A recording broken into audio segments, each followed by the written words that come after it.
लोगों ने। कितने लोग गिरफ्तार हुए और किस तरह की मॉडल? ये एक वाहन चोरी का गैंग पकड़ा गया है। इसमें 5 लोग गिरफ्तार हुए हैं और विभिन्न प्रकार की गाड़ियां इनसे बरामद हुई हैं, जिसमें 13 गाड़ियां तो कनेक्ट हो गई हैं और 4 गाड़ियां भी कनेक्ट नहीं हो पाई हैं। उनको हम कनेक्ट कर रहे हैं और ये बहुत ही अच्छे तरीके से, मतलब ये एकदम एक्सपर्ट हैं। जो इलेक्ट्रॉनिक लॉक आता है उसको खोल करके और 5 से 10 मिनट में इसकी चाबी बना करके इसको चुरा करके ले जाते हैं। ये सर, चोरी करने का तरीका क्या होता था? पहले रेकी वगैरह करते थे क्या? रेकी भी करके करते हैं ये, और ये देखते हैं कि गाड़ी बहुत सेफ स्थान पे हो, और चूंकि अपने पूरे टूल्स भी रखते हैं। गाड़ी के नीचे लेट जाएंगे, वहाँ अपनी गाड़ी बगल में लगा लेंगे, उसको बनाने लगेंगे ताकि लोगों को शक न हो। तो बगल में गाड़ी खड़ी कर दिया, फिर उसे बनाने लगे, फिर उसी बीच उसका लॉक तोड़ करके फिर चाबी बनाकर 5 मिनट में चुरा के निकल जाते हैं। ये एक आदमी पकड़ा गया है जो खरीदता था इसमें, वो भी पकड़ा है। और अभी चूंकि इतना बड़ा इनका नेटवर्क है, इतने कम समय में हो नहीं पाता है, तो हम लोग इसके बारे में इन्वेस्टिगेशन कर रहे हैं कि और कहाँ इन्होंने बेचा है, किस किस को दिया है। कितने टाइम से गाड़ियां चोरी कर रहे थे और कितनी गाड़ियां तो बेच चुके हैं? ये तो कई सालों से गाड़ियां चोरी कर रहे हैं, क्योंकि अगर आप इनकी क्रिमिनल हिस्ट्री पे जाएंगे तो इन पे 28 मुकदमे, 20 मुकदमे, 21 मुकदमे इस तरह से हैं। और ये 3 राज्यों में है, उत्तर प्रदेश में है, मध्य प्रदेश में है, दिल्ली में है। तो इनका मतलब ये इंटर स्टेट गैंग है, बहुत बड़े क्षेत्र में ये घटनाएं करते हैं। सर, ये जो पकड़े गए हैं कहाँ के रहने वाले हैं? ये रहने वाले बेसिकली मथुरा के भी हैं, खलीलाबाद का एक रहने वाला है इसमें, और एक राजस्थान का भी रहने वाला है। बाकी के हाँ, कौन सी गाड़ियों को ज्यादा टारगेट?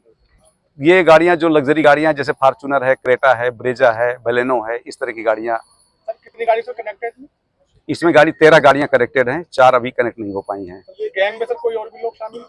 गैंग में और लोग शामिल हैं और उनकी भी हम इन्वेस्टिगेशन कर रहे हैं। गाड़ियों के नंबर कैसे चेंज करते थे?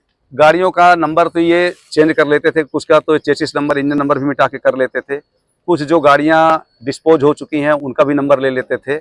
इसमें एक आदमी था जो चाबियां बनाता था और दूसरा था जो नंबर प्लेट बनाता था, और तब फिर सेल करते थे। क्या-क्या उपकरण बरामद हुए इनके पास? इनके पास से तो बहुत सारे उपकरण बरामद हुए हैं, लैपटॉप से लेके मॉडर्न टेक्निक के जितने चाबी बनाने का ईसीएम है, प्रोग्रामर है, और जितने टूल होते हैं ठीक करने के लिए, पैन वगैरह से लेकर के, ये सारी चीज़ें बरामद हैं। सर, जहाँ ये पार्किंग में गाड़ी खड़ी कर दी थी, तो पार्किंग वाले क्या इनसे पूछते नहीं थे बिना नंबर प्लेट की गाड़ी खड़ी कर रहे हैं? नहीं, कोई नहीं पूछता, नहीं नंबर प्लेट लगा करते थे, बिना नंबर के नहीं करते थे। ये सब में है, क्योंकि जो डोरोमान है वो नंबर प्लेट बनाता था। कभी भी ये शक की कोई गुंजाइश नहीं छोड़ते थे। और आप देखिए कि बहुत सारी जगह हैं जहाँ सब जगह पार्किंग नहीं होती है। यहाँ पर जो सोसाइटीज भी बनी हुई हैं, वहाँ तो देखिए एक सोसाइटी तो एक पार्किंग के प्रोविजन करती है, पर सोसाइटी के लोग ही कई गाड़ियाँ लेते हैं। तो आप देखें कि हर सोसाइटी के बाहर जो ग्रीन बेल्ट बनाई गई है, रोड है, वहाँ गाड़ियाँ खड़ी होती हैं। तो पूरा ये देख लेते हैं कि कहाँ गाड़ी उठा के एक गाड़ी से दूसरा कर दिए। इतना किसी को टाइम रहता नहीं कि अपनी गाड़ी खोजेगा, इतनी गाड़ियाँ हैं कि नंबर मिल पाए। तो ये बहुत नंबर लगा के खड़ी करते थे, बिना नंबर की नहीं खड़ी करते थे ये। नोएडा में अब तक कितनी वाहन चोरी को अंजाम दे चुके हैं? अब देखिए, इस पर तो पूरा टोटल अभी नहीं है, इन्हें खुद ही याद नहीं है। जिसके 28 मुकदमे, 20 मुकदमे हों, तो उसे खुद ही याद नहीं है। अब इनका जो डिलेक्ट उससे मोबाइल से डेटा वगैरह है, उसे निकाल करके ही हम इसे पता कर पाएंगे। बाकी हम कनेक्ट भी कर रहे हैं कि और हमारे पुरानी कितनी गाड़ियाँ चोरी गई हैं, तब पता चल पाएगा इसका। हाई सिक्योरिटी नंबर बेच चुके थे इनमें से जो 17 वाहन मिले? अभी बेचे नहीं थे ये, पर बेचने की फिराक में थे। अगर बिक गए होते तो फिर मिलते नहीं। बेचते कहाँ? दिल्ली एनसीआर में था या नहीं, दूर दूर, ये पंजाब में, हरियाणा में, महाराष्ट्र में, कई जगहों में बेचते थे ये। तो चूंकि अभी सिक्योरिटी नंबर प्लेट लगती है सर, तो जब इंटरस्टेट ये लोग जाते थे तो किसी टोल या कहीं पे इनकी पकड़ नहीं हो पाई?